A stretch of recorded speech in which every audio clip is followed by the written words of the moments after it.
अस्सलाम वालेकुम, कैसे हैं सब लोग? ठीक हैं, उम्मीद है खैरियत से होंगे। जी हाँ, बिल्कुल मैं भी ठीक ठाक हूँ। बेशक तुसी जानना चाहो या ना जानना चाहो, मैं फिर भी दसांगी कि मैं बिल्कुल ठीक हाँ। एनीवेज़ मौसम का हाल सुनाओ, जो तुसी कित्थों कित्थों बिलोंग कर रहे हो, तुसी मैनू अपने मौसम का हाल दस सकते हो कि कौन कौन तैर गया तो कौन कौन अल्लाह माफ़ करे, अल्लाह माफ़ करे, अल्लाह माफ़ करे डूब गया।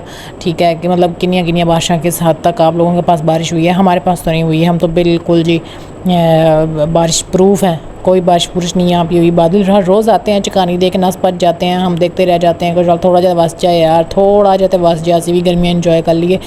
बहरहाल मौसम जो है ना वो काफ़ी अच्छा है, यानी कि शुक्र है कि मतलब हवा शवा ठंडी ही चल पड़ती है तो मस्त माहौल हो जाता है, मीठे चौल हो जाते हैं। तो बस आप लोगों से यही कहना था कि हमारे चैनल को सब्सक्राइब कर दिया करें। आपकी सपोर्ट के बगैर हम तरक्की नहीं कर सकते, आपने हमें सपोर्ट करनी है। और एक आप लोगों का ही आसरा है अल्लाह ताला के बाद कि आप हमें सपोर्ट करें, हमारे चैनल को सब्सक्राइब करें ज़्यादा से ज़्यादा और हमारी वीडियो को वॉच कर लिया करें। Thank you so very much, bye bye.